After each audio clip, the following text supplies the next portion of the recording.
दोस्तों इस वीडियो में हम लोग बात करने वाले हैं कई सारी महत्वपूर्ण अपडेट्स के बारे में। सबसे पहली और सबसे बड़ी अपडेट यहाँ पर है एलटी गेट भर्ती को लेकर के। एलटी गेट भर्ती का जो अगला परीक्षा पैटर्न है काफ़ी कुछ बदलने वाला है पिछली बार की अपेक्षा में। यहाँ पर बहुत सारे प्रश्न अभ्यर्थियों के मन में है कि आखिर क्या होगा एलटी गेट का नया परीक्षा पैटर्न। इसमें प्री मेंस होगा या नहीं होगा, अगर प्री मेंस होगा तो कितने पेपर होंगे, ऑब्जेक्टिव पेपर होगा या डिस्क्रिप्टिव पेपर होगा, क्या नया परीक्षा पैटर्न होगा, इन सभी पॉइंट्स को हम डिस्कस करेंगे इस वीडियो में। साथ ही साथ बात करेंगे कुछ और अपडेट के बारे में, जैसे कि अगर आप पढ़ाई कर रहे हैं या तैयारी कर रहे हैं तो पार्ट टाइम में कुछ काम करना चाहें तो 3 ऐसे पार्ट टाइम वर्क हैं जिनको मैं आपको बताने वाला हूँ। घर बैठे आप इन काम को कर सकते हैं और कुछ पॉकेट मनी अपना निकाल सकते हैं। साथ ही साथ 2025 तक 1 करोड़ छात्रों को इंटर्नशिप देने का प्लान सरकार बना रही है। इसमें पढ़ाई के साथ साथ आपको जो है जॉब के लिए भी प्रिपेयर किया जाएगा इंटर्नशिप के माध्यम से। तो ये भी एक अपडेट है, बिल्कुल नई अपडेट है। इसके अलावा दिल्ली पुलिस की भर्तियों को लेकर के भी बात करने वाले हैं। चलिए वीडियो की शुरुआत करते हैं। सबसे पहले बात करते हैं एलटी गेट से। तो देखिए अब आगामी जो भी एलटी गेट भर्ती होगी उसमें क्या है कि आपका कितने पेपर होंगे, क्या परीक्षा पैटर्न होगा।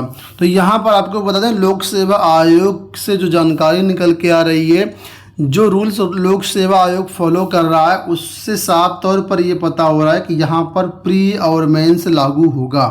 कई बार मैं पहले भी ये वीडियो बना चुका हूँ आप लोगों को कि पूरी संभावना है प्री और मेंस लागू होने की। ठीक है, अब प्री और मेंस लागू होगा तो इसमें पेपर कितने होंगे। तो यहाँ पर देखिए जानकारी मिल रही है जो इसके अनुसार प्री में जो पेपर होगा संभवतः एक ही पेपर होगा, या फिर ऐसा हो सकता है कि एक पेपर आपका सब्जेक्ट का और प्लस एक पेपर जीएस का अलग अलग करवा लिया जाए या एक में करवा दिया जाए। जैसे पहली बार एलटी गेट भर्ती हुई थी लोक सेवा आयोग की तरफ से तो 2 पेपर एक ही हुआ था, लेकिन पेपर में दोनों चीज़ें इंक्लूड कर दी गई थी, पार्ट ए पार्ट बी करके। जीएस के 30 प्रश्न और सब्जेक्ट के 150 प्रश्न, इस तरीके से एक ही पेपर में दोनों चीज़ें कवर हो गई थी। तो ऐसा भी हो सकता है कि सेम उसी तरीके से करवा लिया जाए, यानी एक ही पेपर में दोनों चीज़ें हो जाएं, और या फिर हो सकता है इन दोनों को अलग अलग कर दिया जाए। लेकिन एक बात यहाँ पर साफ तौर पर स्पष्ट है कि आपको जीएस भी पढ़ना पड़ेगा और प्लस सब्जेक्ट भी पढ़ना पड़ेगा प्री के लिए। ये दोनों चीज़ें आएंगी और ये दोनों पेपर आपके ऑब्जेक्टिव टाइप के होंगे, मल्टीपल चॉइस क्वेश्चन पूछे जाएंगे। ठीक है, तो प्री को लेकर के बात क्लियर हो गई होगी। अब बात करते हैं मेंस को। तो मेंस में देखिए जो जानकारी निकल के आ रही है कि मेंस का जो पेपर होगा डिस्क्रिप्टिव होगा, यानी आपको उसमें लिखना पड़ेगा, क्वेश्चन को सॉल्व करना पड़ेगा, उसमें प्रॉब्लम सॉल्विंग क्वेश्चन भी होंगे और हॉट्स वाले क्वेश्चन भी होंगे, हायर ऑर्डर थिंकिंग स्किल्स होंगे और भी क्वेश्चन होंगे। तो यहाँ डिस्क्रिप्टिव पेपर होगा। डिस्क्रिप्टिव पेपर को आप तभी कर पाएंगे जब आपने अच्छे से प्रिपरेशन कर रखी हो। मतलब केवल टिक करने से काम नहीं चलने वाला है, आपको अच्छी सब्जेक्ट की पकड़ भी होना चाहिए, सब्जेक्ट नॉलेज होना चाहिए। इसके लिए आपको जो है टेक्स्ट बुक को प्रेफरेंस देना पड़ेगा, ना कि केवल जो ऐसे क्वेश्चन बैंक होती हैं उनसे आप तैयारी कर पाएंगे। तो यहाँ पर आप जो है डिस्क्रिप्टिव को भी साथ में टारगेट करके हुए तैयारी करें। साथ ही साथ मेंस में आपका हिंदी और निबंध का भी पेपर होगा। ठीक है, तो हिंदी को भी अच्छे से पढ़ते रहिए, निबंध के भी प्रैक्टिस करते रहिए। निबंध भी में भी आप लोग जानते हैं लिखना पड़ेगा, निबंध डिस्क्रिप्टिव होगा, तो निबंध की प्रिपरेशन आप करिए। ये जो चीज़ें मैंने बताई मेंस के हिसाब से, मेंस में डिस्क्रिप्टिव पेपर आपके सब्जेक्ट का, साथ में हिंदी और निबंध का, ये मेंस के लिए रहेगा। डिस्क्रिप्टिव रहेगा मेंस, ऑब्जेक्टिव रहेगा प्री। इस हिसाब से आप अपनी तैयारी करिए। ठीक है, तो परीक्षा पैटर्न यही होगा। बाकी जब नोटिफिकेशन जारी होगा उसी टाइम में सारी अपडेट ऑथेंटिक रूप से मिलेगी। अभी केवल जो क्लू मिल रहे हैं उन क्लू के आधार पर ये आपको जानकारी प्रोवाइड की जा रही है। ठीक है, तो आप अच्छे से तैयारी करिए। ये मत सोचिए कि भर्ती जब आएगी तब पढ़ेंगे। जब भर्ती आ जाएगी ना तो आपको इतना समय नहीं मिलेगा कि आप तैयारी कर पाओ। तो पहले से तैयारी होगी तो आपके लिए बेनिफिट होगा। और जो लोग भर्ती का इंतज़ार कर रहे हैं, नोटिफिकेशन आने का इंतज़ार कर रहे हैं कि फिर तैयारी शुरू करेंगे, तो भाई आपके अंदर अगर कैपेसिटी है तो आप चाहें तो परीक्षा के दिन भी पढ़ सकते हैं, आप एग्ज़ाम क्रैक कर लेंगे। और जिसके पास कैपेसिटी नहीं है, जिसको लगता है हमें 6 महीना लगेगा कम से कम तैयार करने में, वो आज से पढ़ना शुरू कर दो। अब बात करते हैं दूसरी अपडेट को लेकर के। तो यहाँ पर देखिए समाचार पत्रों में आज छपी हुई न्यूज कि 2025 तक 1 करोड़ छात्रों को इंटर्नशिप। देश भर के उच्च शिक्षण संस्थानों में पढ़ाई कर रहे छात्रों के लिए राहत भरी खबर है। अब उन्हें डिग्री लेने से पहले प्रोफेशनल और काम की ट्रेनिंग भी मिलेगी। स्नातक डिग्री प्रोग्राम की पढ़ाई के साथ ही घर बैठे उनके पसंद के क्षेत्रों में इंटर्नशिप का मौका भी मिल रहा है।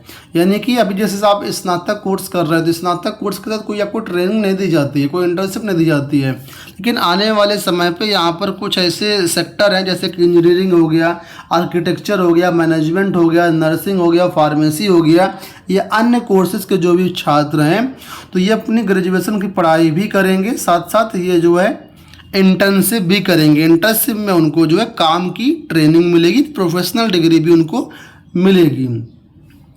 वरिष्ठ अधिकारी के मुताबिक अखिल भारतीय तकनीकी शिक्षा परिषद यानी AICTE ने प्रधानमंत्री नरेंद्र मोदी के आह्वान पर AICTE इंटर्नशिप पोर्टल को नेशनल इंटर्नशिप पोर्टल में तब्दील कर दिया है।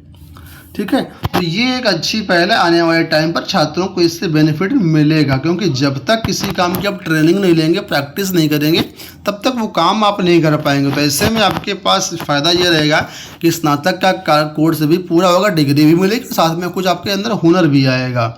इसको लेकर के यहाँ पर जो है नेशनल इंटर्नशिप पोर्टल शुरू किया गया है। अब बात कर लेते हैं उन लोगों के बारे में जो लोग पढ़ाई के साथ साथ पार्ट टाइम काम करना चाहते हैं। तो यहाँ पर देखिए कुछ सिलेक्टेड सेक्टर हमने निकाले हैं जो आपके लिए काफ़ी हेल्पफुल होंगे। पहला सेक्टर यहाँ पर है कंटेंट राइटिंग का। कंटेंट राइटिंग का मतलब ये होता है कि आप किसी भी वेबसाइट के लिए, किसी मैगजीन के लिए, किसी न्यूज़पेपर के लिए आर्टिकल लिखें। ठीक है, तो इसी में देखिए यहाँ बताया गया कि अगर आपकी लिखने में रुचि है तो आपके लिए कंटेंट राइटिंग एक अच्छा ऑप्शन हो सकता है। आजकल तमाम मैगजीन, डिजिटल वेबसाइट और अन्य न्यूज़पेपर फ्रीलांसर राइटर की डिमांड करते रहते हैं। ऐसे में आप अपनी स्टडी टाइम के अनुसार अगर 1-2 घंटे भी आपको टाइम मिलता है तो उस फ्री टाइम को आप निकाल सकती हैं और आर्टिकल लिख करके पैसे कमा सकते हैं। आर्टिकल लिखने में आपके पास सिर्फ एक मोबाइल फ़ोन या लैपटॉप की ज़रूरत है। लैपटॉप होगा तो काम अच्छा हो जाएगा, मोबाइल में थोड़ा सा दिक्कत होगी, बाकी काम मोबाइल से भी हो जाएगा। ठीक है, तो आप एक फ्रीलांसर बन सकते हैं। फ्रीलांसर के लिए अलग अलग वेबसाइट है, वहाँ पर अपने आप को पंजीकृत कर सकते हैं। पंजीकरण बिल्कुल फ्री होता है और वहाँ से आपको अलग अलग जो है काम मिलेंगे। काम के बाद आप जैसे उनको काम डिलीवर करेंगे, ठीक है, तो वहाँ पर आपको पेमेंट मिलेगा। और एक आर्टिकल आप चाहें तो 500 रुपये भी चार्ज कर सकते हैं या 200 रुपये चार्ज कर सकते हैं, 300 रुपये चार्ज कर सकते हैं। वो डिपेंड करेगा कि आपके लिखने की स्किल कितनी अच्छी है। शुरुआती तौर पर जो है बहुत ज़्यादा चार्ज मत करिए। स्टार्टिंग आप लोग जो कर सकते हैं 150-200 रुपये पर आर्टिकल से। जब आपके पास काम अच्छा आने लगे तो आप इसको अपना रेट बढ़ा सकते हैं। दूसरा जो यहाँ पर पॉइंट है वो है यहाँ पर ट्यूशन। अगर आप पढ़ते हैं या पढ़ाते हैं तो आप इसके साथ ट्यूशन भी कर सकते हैं। आजकल होम ट्यूशन के लिए टीचर्स बहुत कम मिलते हैं, तो होम ट्यूशन दे करके भी बच्चों को से आप पढ़ा करके अच्छी खासी जो है अपना अर्निंग कर सकते हैं। आजकल ऑनलाइन टाइम है, तो ऑनलाइन टाइम के लिए बहुत सी वेबसाइट हैं जहां पर आप अपने एज ए टीचर पंजीकृत कर सकते हैं। बहुत सारे फ्री एप्लीकेशन भी आते हैं जहां पर आप जो है बच्चों को पढ़ा सकते हैं ऑनलाइन भी। इसके अलावा तीसरा एक महत्वपूर्ण सेक्टर है वो है फोटोग्राफी। आजकल सोशल मीडिया का ज़माना है, फोटोग्राफी बहुत लोगों को पसंद होती है। तो अगर आपको फोटोग्राफी का शौक़ है, फोटोग्राफी का मतलब फ़ोटो आपको अच्छी करनी आती हो, तो आप अलग अलग वेबसाइट हैं जहां पर फोटोग्राफी से भी पैसा कमा सकते हैं।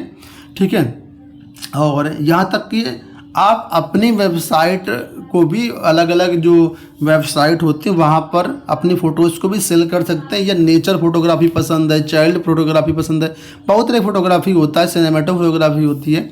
तो जिस तरह का भी आपको इंटरेस्ट है उन फ़ोटोज़ का क्लिक करके आप सिंपल से अपने मोबाइल फ़ोन के थ्रू भी आप पैसे कमा सकते हैं। इसके अलावा और भी कई तरह काम होते हैं। बेसिकली 3 ही काम मैंने यहाँ पर आपको बताए हैं जो कि अच्छे काम हैं, आप चाहें तो कर सकते हैं।